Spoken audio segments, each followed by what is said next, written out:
Welcome to Vel MD academy मैसर की class में आपका स्वागत है। Good morning. Please sit down. सब लोग कैसे हैं? चलिए अब हम आगे टॉपिक पढ़ाते हैं। देखिए इसका टॉपिक है विद्या ज्ञान। क्या है? विद्या ज्ञान। उत्तर प्रदेश विद्या ज्ञान स्कूल हमने कल पढ़ाया था आहार एवं पोषण। क्या पढ़ाया था? आहार एवं पोषण। और आज है अध्याय नंबर 10। अध्याय नंबर 10 और चैप्टर का नाम है ईंधन। क्या है? ईंधन। और ईंधन को इंग्लिश में कहते हैं फ्यूल। जैसे हमें कार्य करते हैं तो हमें भोजन की आवश्यकता होती है, तो हमारा शरीर भोजन के द्वारा गति करता है, चलता है, ताकत मिलती है ईंधन से। ऐसे ही हमारी जितनी भी गाड़ियां हैं उनके लिए भी चलने के लिए काय की जरूरत है? पेट्रोल। ईंधन की। किसकी जरूरत है? ईंधन की। तो ईंधन हमारा एक क्या है, इसमें हम पढ़ाएंगे ईंधन है क्या, ईंधन से क्या होता है, कितने प्रकार के ईंधन होते हैं।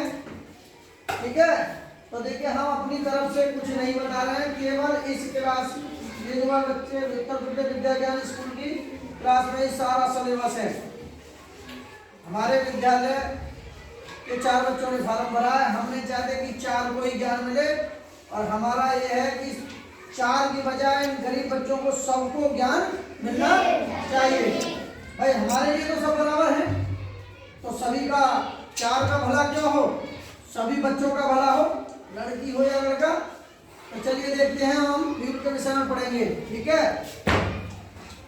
चलिए देखिए यहाँ अब है हमारा, देखिए क्या है फ्यूल। क्या है फ्यूल? इंग्लिश में कहते हैं FUEL, फ्यूल मीन्स ईंधन। तो देखिए ईंधन क्या है? वे पदार्थ जो जलने पर क्या करते हैं? ऊर्जा उत्पन्न करते हैं। क्या करते हैं? ऊर्जा उत्पन्न करते हैं। उसे क्या कहते हैं हम? ईंधन कहलाते हैं वो। जैसे LPG, कोयला आदि। अधिकांश ईंधन जो होते हैं ना, वो कार्बन और हाइड्रोजन के यौगिक के बने होते हैं। अधिकतर जो ईंधन होते हैं ना, वो किसके बने होते हैं? कार्बन, हाइड्रोजन, यौगिक, हाइड्रोजन के यौगिक होते हैं अधिकांश ईंधन। समझ में आया? ईंधन किसे कहते हैं? वे पदार्थ जो जलने पर ऊर्जा उत्पन्न करते हैं, वो सब क्या कहलाते हैं? ईंधन। जैसे हम अपना भोजन खाते हैं, भोजन खाने के बाद हमको क्या मिलती है? ऊर्जा। जब ऊर्जा मिलती है तो हमारा शरीर कार्य करना शुरू कर देता है। अब ईंधनों का वर्गीकरण। ईंधनों का वर्गीकरण यानी कि ठोस रूप में भी ईंधन मिलते हैं, जिसको सॉलिड फ्यूल कहते हैं। सॉलिड फ्यूल कहते हैं। दूसरा है द्रव ईंधन होते हैं, जिसे लिक्विड फ्यूल कहते हैं। तीसरा है गैसीय ईंधन, जिसे गैसेस फ्यूल कहते हैं। अब सॉलिड जो ईंधन होता है, जैसे कि सॉलिड मतलब ठोस ईंधन, जिसको जलाने पर क्या मिलती है? ऊर्जा। लकड़ी को जलाएंगे तो क्या मिलती है? ऊर्जा। कोयला को जलाएंगे तो क्या मिलती है? ऊर्जा। चारकोल को जलाएंगे तो क्या मिलती है? ऊर्जा। चारकोल क्या होता है? एक तारकून होता है जो जलाते सड़क वड़क बनती है ना। सड़क जो बनती है वो काला काला तेल सा ना होता, वो चारकोल होता है। और पैराफिन एक मोम होता है, इससे भी जलाने से हमें ऊर्जा मिलती है। अब द्रव ईंधन, जैसे द्रव यानी कि पानी, लिक्विड में होते हैं, लिक्विड में होते हैं यानी तरल पदार्थ के रूप में होते हैं लिक्विड। जैसे पेट्रोल पानी जैसा ही है, डीजल पानी जैसा द्रव है, मिट्टी का तेल, मिट्टी के तेल को केरोसिन भी कहा जाता है। मिट्टी के तेल को क्या कहते हैं? केरोसिन। और एल्कोहल, ये सब क्या है? द्रव ईंधन है, यानी कि पानी जैसे ईंधन है। एक तो ठोस होते हैं और एक द्रव। तीसरा है गैस, जो गैस बनकर उड़ जाती है तुरंत, गैस जैसे ईंधन होते हैं। जैसे पेट्रोलियम गैस एक ईंधन है। LPG जिसे कहते हैं, LPG का पूरा नाम है, देखिए यहाँ लिखा हुआ है LPG, liquid petroleum gas. Liquid petroleum gas. और प्राकृतिक गैस और कोल गैस और वाटर गैस और बायोगैस, ये सब क्या है? गैस के ईंधन है। अब बात आती है आदर्श ईंधन के गुण, यानी कि अच्छा ईंधन जो होता है आदर्श, उसके गुण क्वालिटी क्या क्या है?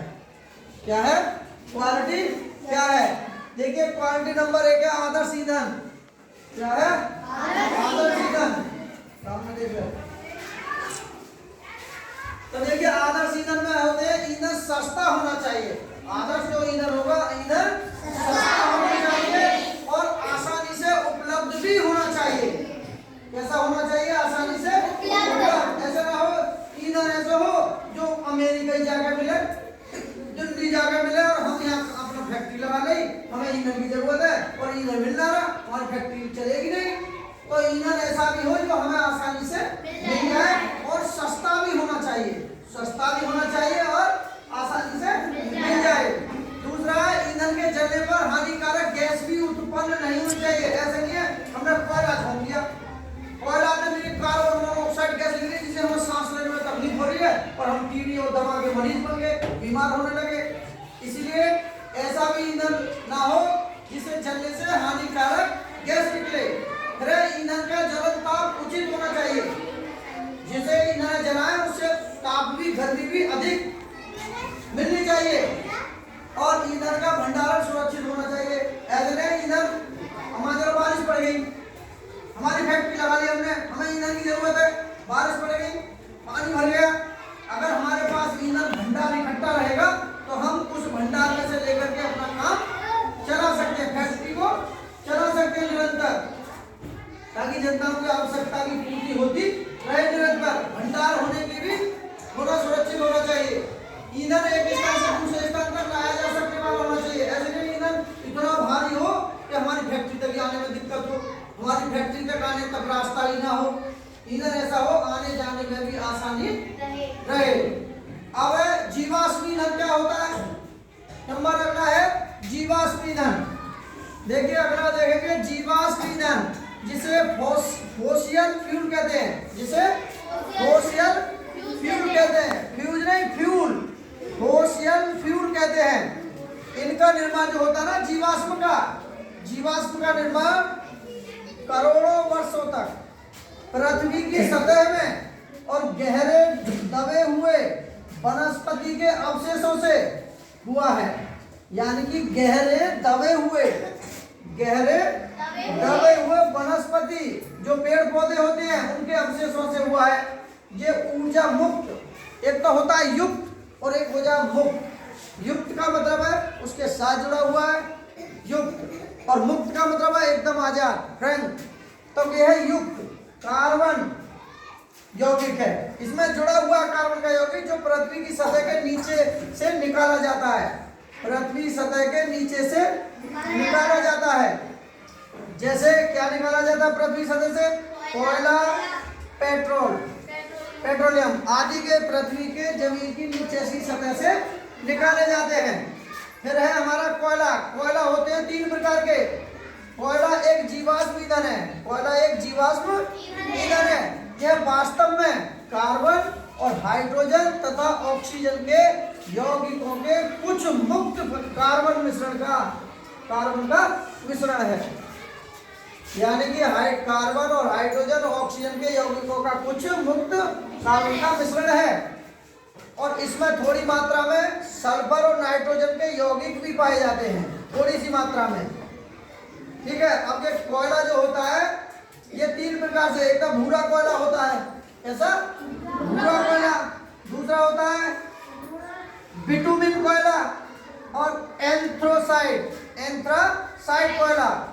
भूरा कोयला को लिग्नाइट भी कहते हैं, जिसमें नमी होती है हमारी 43%, और एंथ्रासाइट कोयला में इसको शुद्ध कोयला कहते हैं। क्या कहते हैं इसको? शुद्ध कोयला, जिसमें 3% नमी होती है। अब है हमारा बिटुमिन कोयला, यानी कि अमरयुक्त, जिसमें 25% नमी होती है। अब देखिए यहाँ है हमारा सीएनजी का पूरा नाम है कंप्रेस्ड नेचुरल गैस। इंग्लिश में कहते हैं कंप्रेस्ड नेचुरल गैस और हिंदी में कहते हैं संपीड़ित प्राकृतिक गैस। एलपीजी का पूरा नाम है लिक्विड पेट्रोलियम गैस, हिंदी में कहते हैं द्रवित पेट्रोलियम गैस। अब देखिए हमारे अब ज्वाला देखिए, ज्वाला आग का संपूर्ण क्षेत्र गर्म नहीं होता।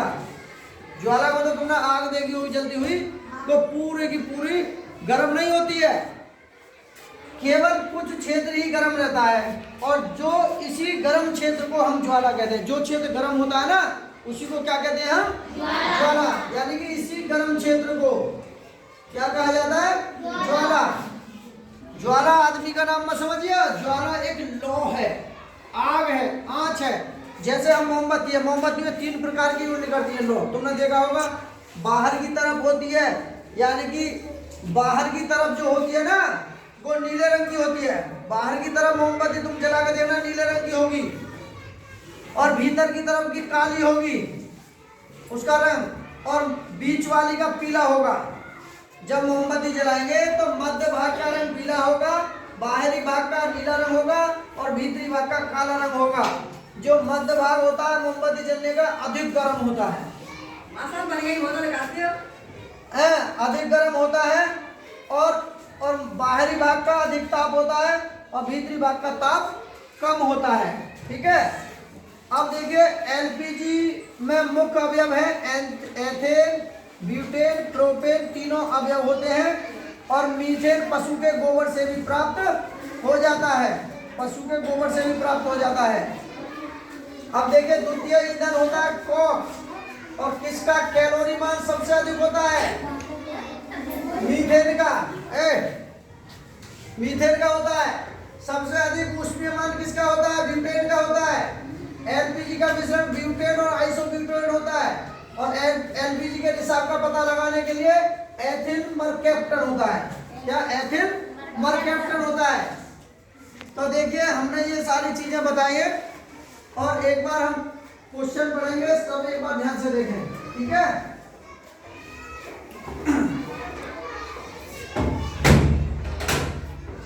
तो देखिए सब बच्चे देखें ईंधन।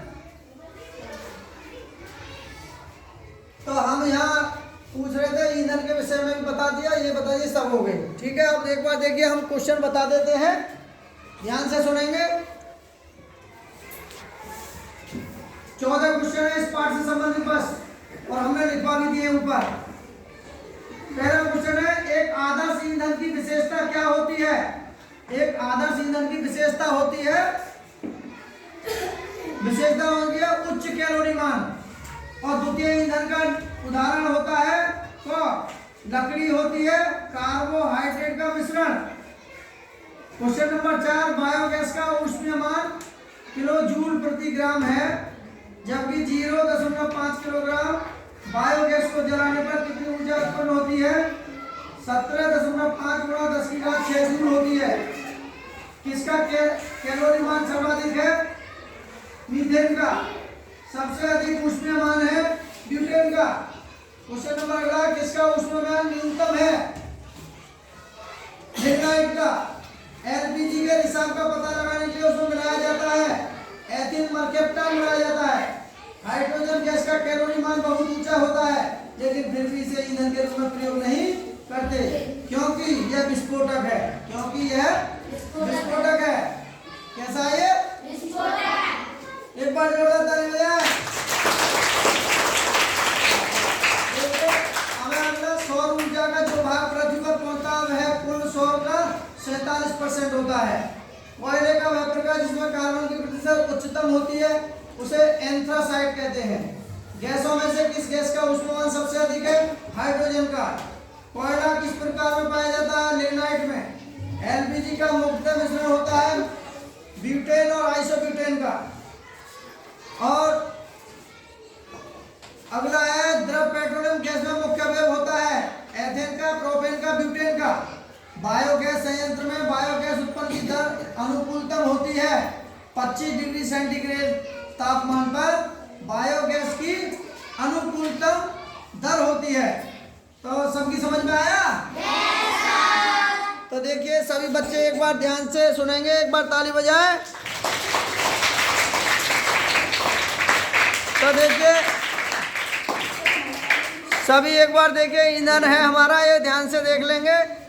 ईंधन फ्यूल हमारा टॉपिक है, और ईंधन क्या है हमने ये सब बता ही दिया है। एक बार इसे अपनी नोटबुक में नोट डाउन नोट कर लें। विद्या ज्ञान की परीक्षा 18 तारीख को लगी हुई है, 18 दिसंबर को। जो बच्चे तैयारी कर रहे हैं अपना करते रहें, हमारी वीडियो को देखते रहें। अगर कोई समस्या हो तो हमारे कॉन्टैक्ट नंबर पर फ़ोन कर सकते हैं। देखिए, आदर्श ईंधन के गुण भी हमने बता दिए। जीवाश्म क्या है, कोयला बता दिया 3 प्रकार का। और देखिए, ये क्वेश्चन भी हमने बता दिए। मोमबत्ती के विषय में ज्वाला कितने प्रकार की है ये भी बता दिया। तो देखिए कैसी रही वीडियो। अगर पसंद आई हो तो सब बच्चे अपने दोस्तों को शेयर करें, लाइक करें। Okay bye.